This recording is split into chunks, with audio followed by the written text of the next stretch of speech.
Hello my dear student, इस video में हम ओम्स लॉ को देखने जा रहे हैं। ठीक है, तो यानी बता रहा है कि according to the Ohm's law at a constant temperature, यानी अपना टेम्परेचर क्या होना चाहिए, कांस्टेंट होना चाहिए या फ्लक्चुएट नहीं करना चाहिए, क्योंकि टेम्परेचर के वेरी करने से अपना रेजिस्टेंस भी क्या होता है, वेरी कर सकता है। ठीक है, तो कह रहा है कि the current flowing through the conductor is always, हमेशा जो होगा directly proportional to the potential difference, यानी जो ये करंट होगा ये इसके डायरेक्टली प्रोपोर्शनल होगा।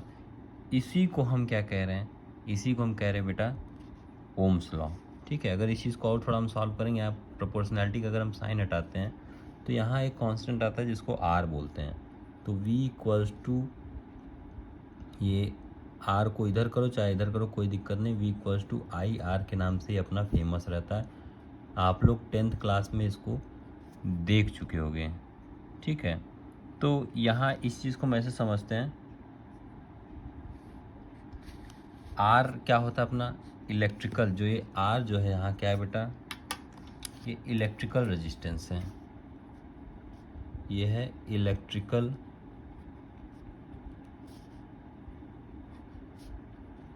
रेजिस्टेंस। ठीक, तो इसको हम इसका ग्राफ ऐसे कुछ कर सकते हैं कि जैसे मानो ये अपने पास है,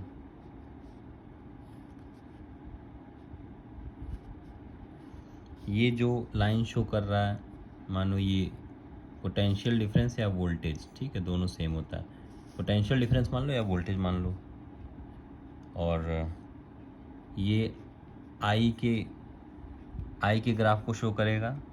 ठीक है, तो इन दोनों के बीच का जो कर्व जाएगा वो कैसा रहना चाहिए, वो सीधा रहना चाहिए।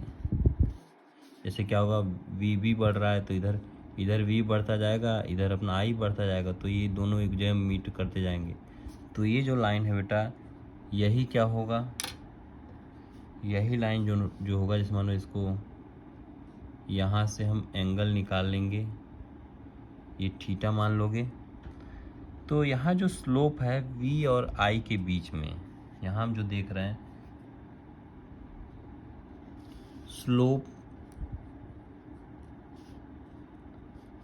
ऑफ वी आई कर्व या वी आई ग्राफ, ये क्या है, ये जो यही स्लोप है इसी को हम बोल रहे हैं रेजिस्टेंस, इसी को हम रेजिस्टेंस बोल रहे हैं, इलेक्ट्रिकल रेजिस्टेंस। तो अगर इसका हम निकालना चाहे कैलकुलेशन अगर करेंगे, जैसे मानो आर का कैलकुलेशन या आर का फॉर्मूला क्या निकल के आएगा, वो होगा v अपॉन आई। ठीक है, इसी फॉर्मूले से बना है। ओके, फिर इसके बाद बेटा जो नया टॉपिक आता है वो है linear and non linear conductor या ohmic and non ohmic conductor. तो जो है बेटा लीनियर क्या है, लीनियर, लीनियर बोल दो इसको, या एंड ओमिक कंडक्टर।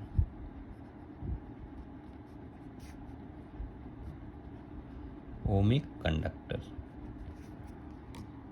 ठीक है, ये क्या होगा बेटा, इस पे हम एक चीज़ एज्यूम कर लेंगे कि जो यहाँ टेम्परेचर है at low temperature, at low temperature, ये केस अपने को याद रहना चाहिए। तो इसमें ये कह रहा है द कंडक्टर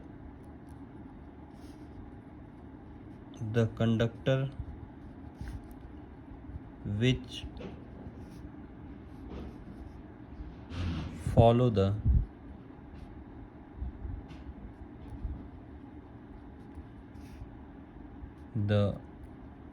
ओम्स लॉ, जो ओम्स लॉ को फॉलो करता है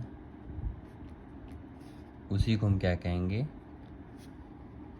ओमिक कंडक्टर बोल दो या फिर लीनियर कंडक्टर बोल दो। ठीक है, the conductor which follow the Ohm's law, तो यानी ऐसा रहेगा जिसका वी आई ग्राफ, अब इसको दूसरे रिस्पेक्ट में हम कैसे देखेंगे, द वी आई ग्राफ, अगर किसी भी ओमिक कंडक्टर का वी आई ग्राफ जब निकालोगे, ठीक है, for V I graph for ohmic, for an ohmic या for ohmic conductor are straight, हमेशा क्या होगा, स्ट्रेट होगा, यानी जैसे ये ऊपर वाला है, तो यानी जो V और I के बीच का जो कर्व होता है, जो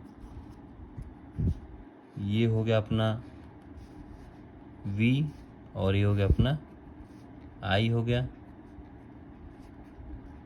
और इनके बीच का जो कर्व होगा, जो स्लोप होगा, वो कैसा होना चाहिए, एकदम सीधा, तब जाके हम कहते हैं ये लीनियर कंडक्टर है। ठीक बेटा, यानी वो क्या है, ओम्स लॉ को फॉलो कर रहा है।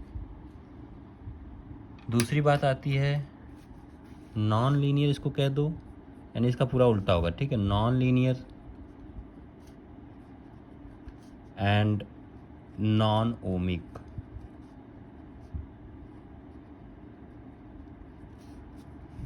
Conductor, non linear and non ohmic conductor. Simple सी बात है, the conductor which the conductor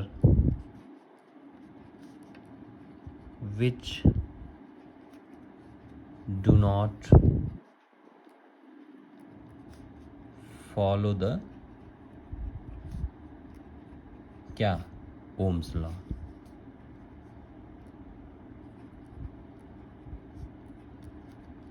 उसी को हम क्या कहते हैं, नॉन ओमिक या नॉन लीनियर, नॉन लीनियर या नॉन ओमिक कहेंगे।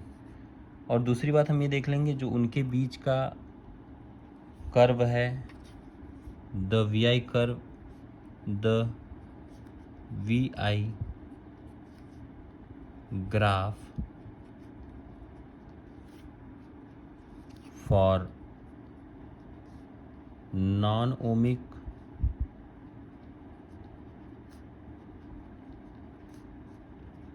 कंडक्टर, नॉन ओमिक कंडक्टर कैसा होगा, नॉन लीनियर होना चाहिए, यानी ऐसा कुछ होगा, जैसे मानो अगर सीधा होगा तो स्टार्टिंग उसका ज़ीरो नहीं होगा, मानो हो सकता है ऐसा हो जाए, ये V as it is V रहेगा और ये I रहेगा, ठीक है, और इसके बीच का यहाँ से ना स्टार्ट होके यहाँ से कुछ स्टार्ट हो जाए, पहले यहाँ तक ज़ीरो रहे, फिर यहाँ से स्टार्ट हो, ऐसा अगर रहेगा तो उसको भी नॉन ओमिक कहेंगे। और दूसरा जो रहेगा, ज़ीरो से भले स्टार्ट होगा, ओरिजिन से भले स्टार्ट होगा, लेकिन स्ट्रेट लाइन नहीं रहेगा, ठीक है, जैसे मानो यहाँ से स्टार्ट हो रहा है लेकिन ऐसे कुछ जा रहा है, तो अगर ऐसा अगर स्लोप आ रहा है बेटा, तो उसको हम क्या कहेंगे, तब उसको हम बोलेंगे नॉन ओमिक कंडक्टर, ठीक है। नेक्स्ट आते हैं, रेजिस्टेंस होता क्या है, जैसे ओम्स लॉ से अपने पास रेजिस्टेंस निकल के आए, तो रेजिस्टेंस होता क्या है कि उसको हम देख लेंगे। ये है resistance,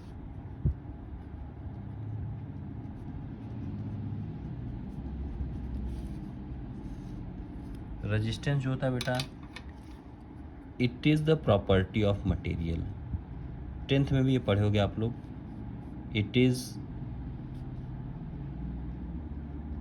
the property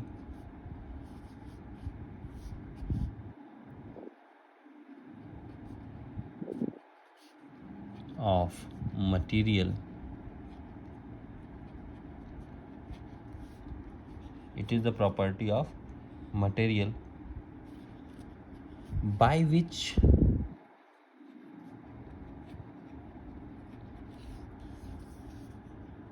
it opposes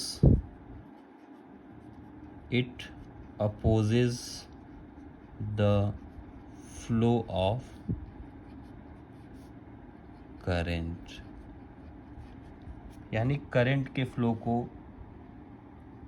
वो रोकता है, कोई भी मटेरियल है, कोई भी कंडक्टर है, तो उसी को हम रेजिस्टेंस बोलते हैं। यानी ये रेजिस्टेंस होती है, प्रॉपर्टी होती है जिसकी वजह से कोई मटेरियल अपोज करता है करंट के फ्लो को।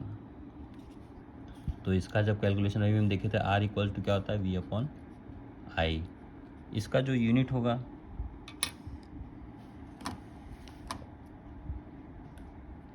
इसका यूनिट अगर हम देखने जाएं, ऐसा यूनिट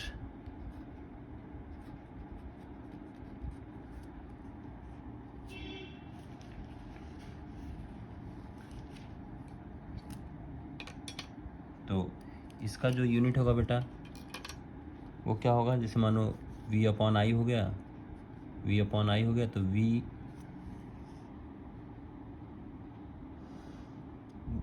का तो v होता है, यानी 1v अपॉन a। करंट का क्या होता है, a होता है, तो इन दोनों जब मिला लोगे तो कितना हो जाएगा, जैसे v अपॉन a जो होगा इसी को बोला जाता है ओम। ठीक है, v अपॉन a जो होता है यही अपना होता है ओम। इसको ऐसे ही बोल सकते हैं, या फिर इसको ऐसे करके इस सिंबल से डिनोट करते हैं, इसको भी हम क्या कहेंगे, ओम ही कहेंगे। ठीक है, यानी इस हिसाब से हम इसको देख सकते हैं। तो मिलते हैं नेक्स्ट टॉपिक में। Thank you, take care, bye bye.